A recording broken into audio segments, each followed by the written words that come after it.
All right, so hello to my 90-day fans, 90-day fiance. The couples are getting married. We're nearing the end of this season, and they're showing the couple. Some couples have gotten married in this episode that I'm referring to, and some are preparing for that marriage day.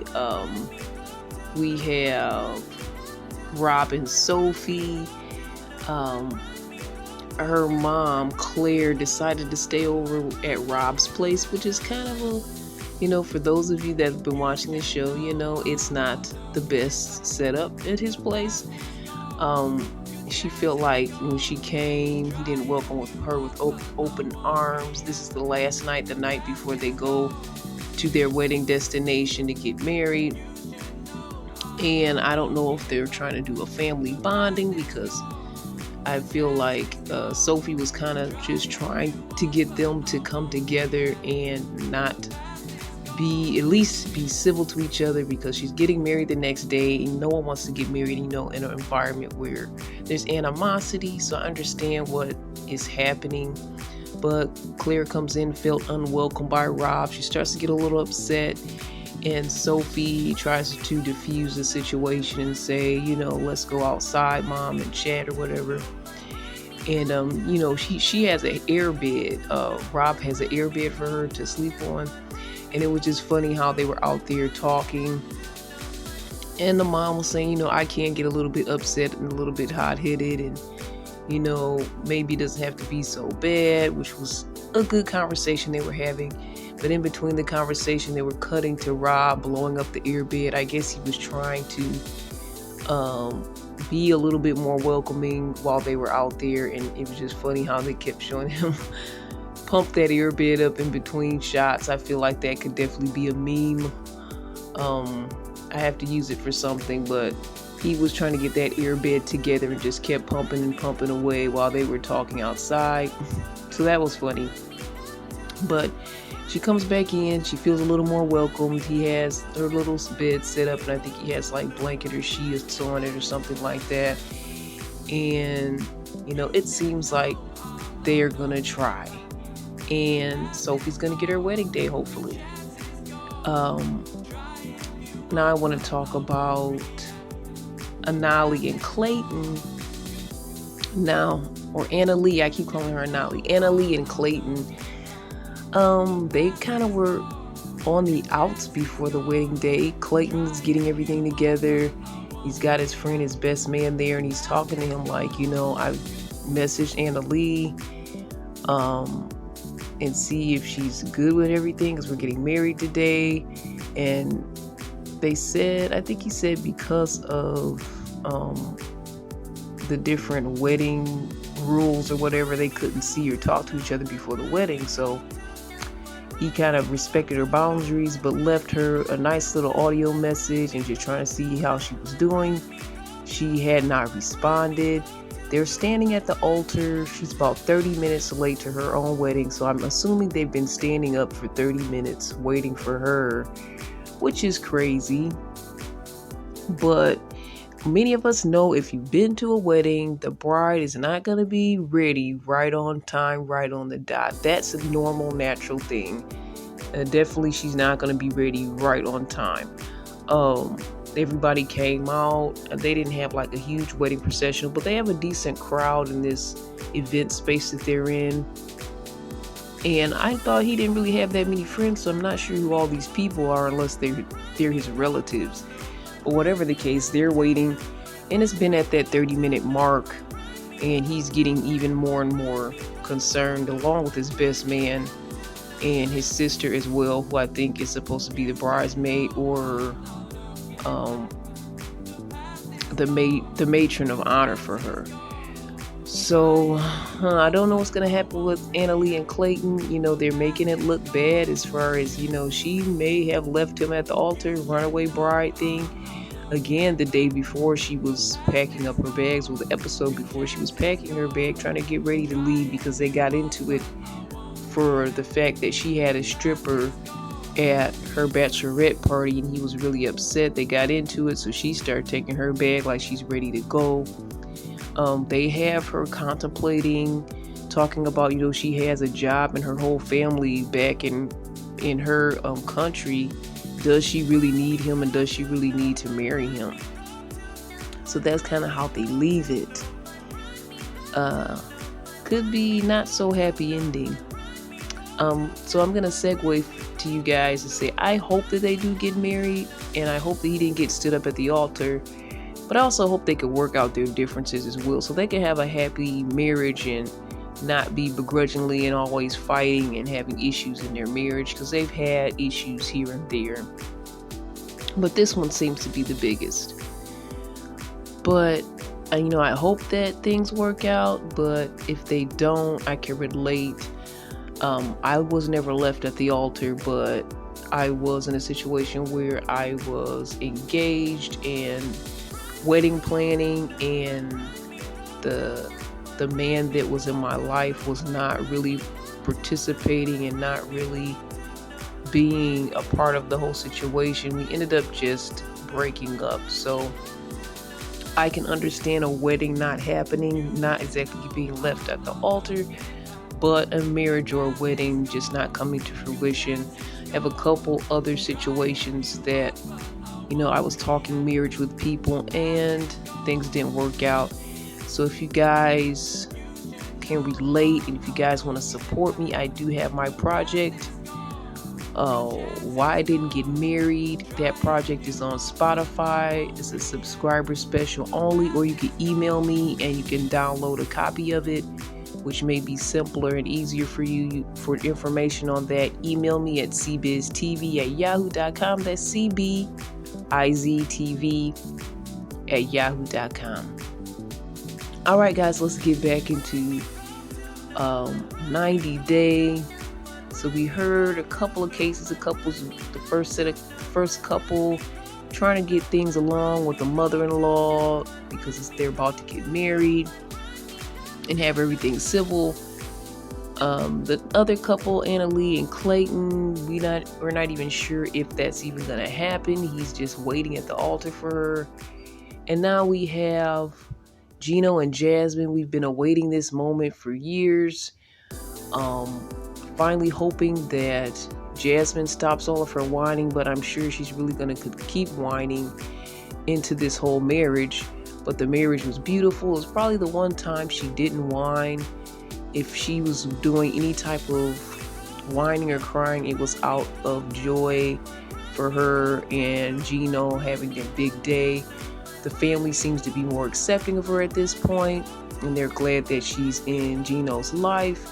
They have a nice little outdoor wedding, and they don't look like they have a ton of guests, but they have a little outdoor wedding which looks nice and classy, and everything looks like it goes off without a hitch. So I'm just gonna celebrate and say I'm glad for Gino and Jasmine that they finally were able to tie the knot and go through all of the red tape and everything going towards the visa process and all of that.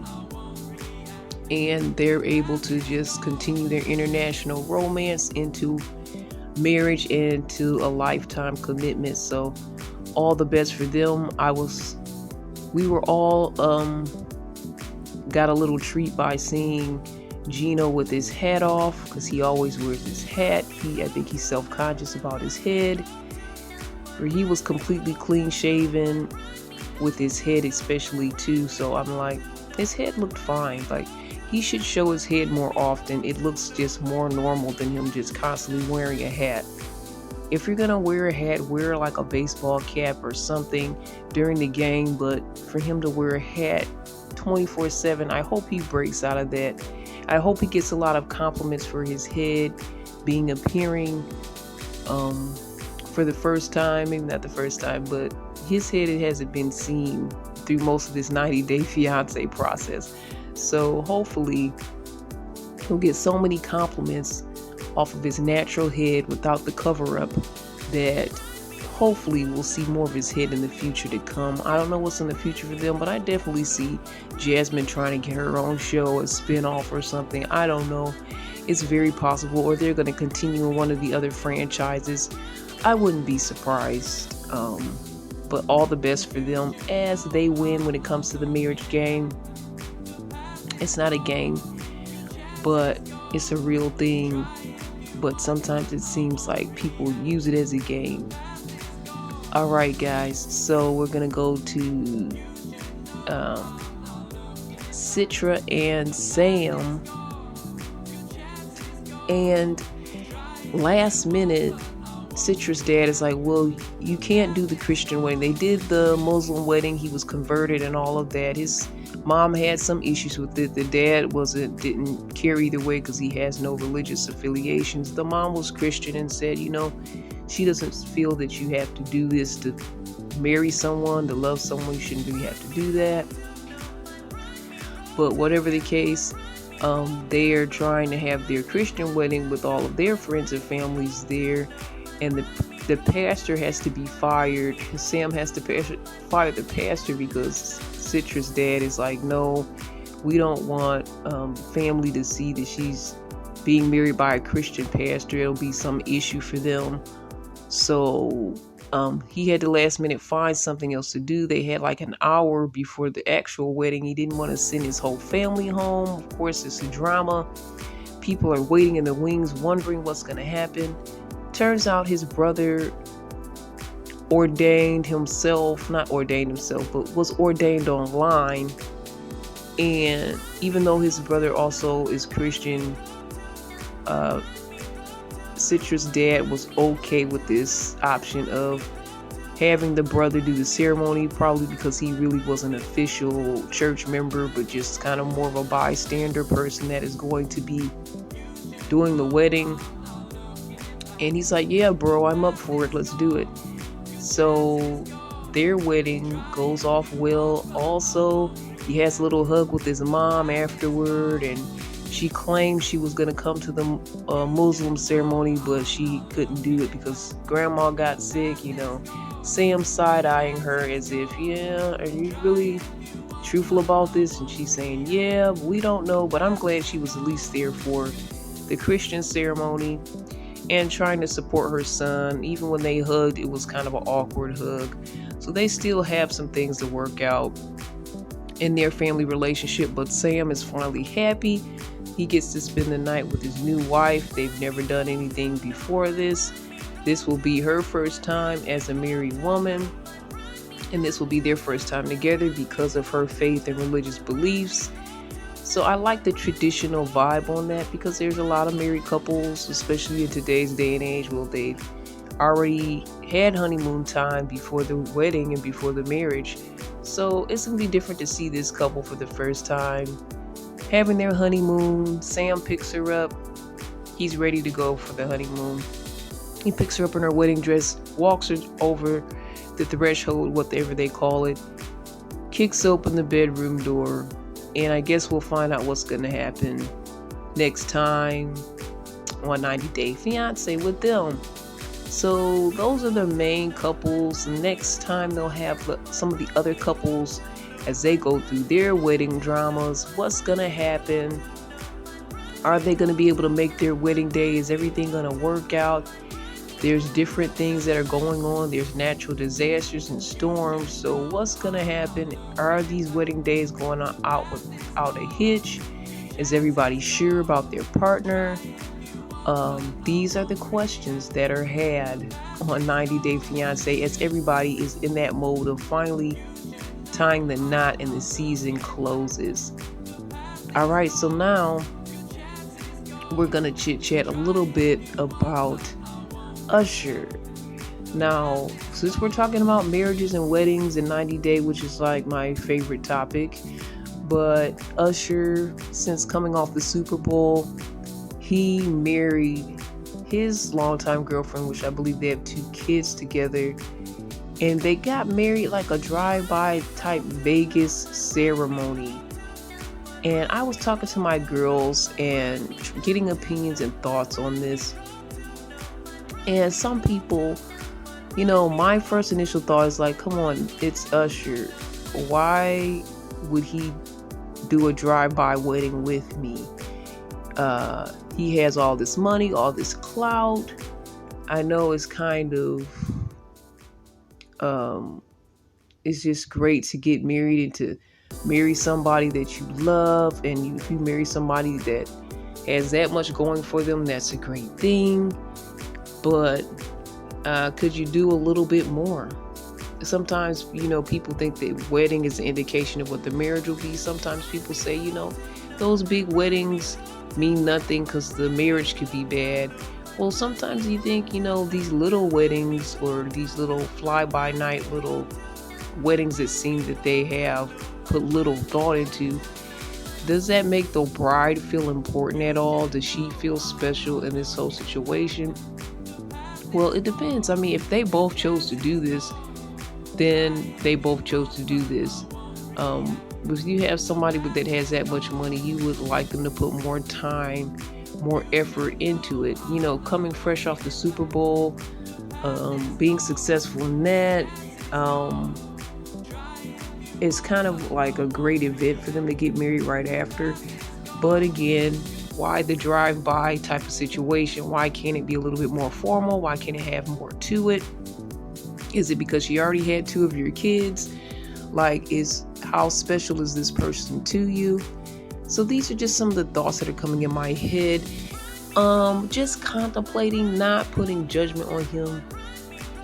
Because everybody's individual situation is different. And again, if it's something they agreed upon and they're both happy with, whose business is it for me to say anything? But just a topic of conversation for those in the wedding season and those that have been married before. And what are your thoughts on having one of those drive-by weddings? And one of my girls said, hey, I'll do this drive-by wedding. I can lock this man down and know he's mine. So I don't care if it's a big wedding, a drive-by wedding. I'm married to Usher at this point.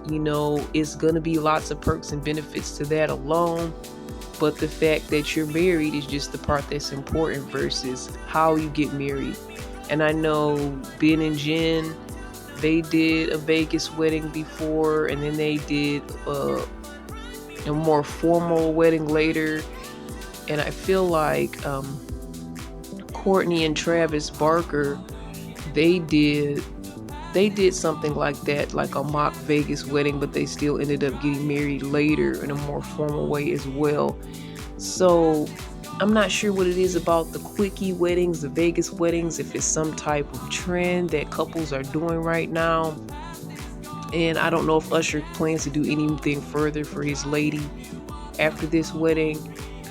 But, what are your thoughts? Are you up for the drive-by wedding, especially if you know your man is financially more than able to give you a nice wedding? And traditionally, we do hear that the father of the bride, whatnot, is the one that does that. But seeing that there are a lot of brides that don't have fathers around, of course, that has to be switched up. A lot of times there are couples that do put on their own wedding. They try to save up and put their wedding on together. There's many different ways it could be done. Depending on your situation, circumstance, even your age. If you're a little older, you may not be trying to look at the parents to help. You may be trying to do it yourselves as well. So there's so many different dynamics, but as my girl said, at the end of the day, the point is that you are married and that you are loved, and hopefully you are loved in that situation and you guys are both happy. At the end of the day, it doesn't matter if it's a Vegas wedding, doesn't matter if it's a courthouse wedding, or if it's the whole big shebang and you get married at the Queen's Court, at the Queen's Castle, whatnot. The fact that you're married to the person you love is really the bottom line important thing at the end of the day. And I totally agree. If I loved somebody to a great degree, I'm not the type of person, even though I'm older, a lot of times they say younger brides and younger couples, they could get away with the Vegas wedding and the courthouse weddings. But if you're in a situation where you do need money, you don't want to take all this extra time and you want to be married to that person, I'm up for the courthouse wedding, or maybe even the Vegas wedding. That's like a destination, could kind of be a fun thing to do, as long as it's not, like we hear about the Vegas weddings where people get married in a drunken stupor and don't know what they did the next day. But just a legitimate, we love each other wedding. then I see nothing wrong with that. The circumstance or whatever you do, um, just do it. I don't think that you should put it on hold for financial reasons because you want it to look a certain way. A lot of times people are thinking about what the onlookers or the family's gonna think. That's not really important. And even then, just like some of these other celebrities, they did the quickie weddings but ended up doing more lavish weddings afterwards. So that's always an option as well. If you do the quickie wedding just because you want to be married to that person as soon as possible, that's a beautiful thing that you want someone that much that you'll get married to them in that fashion.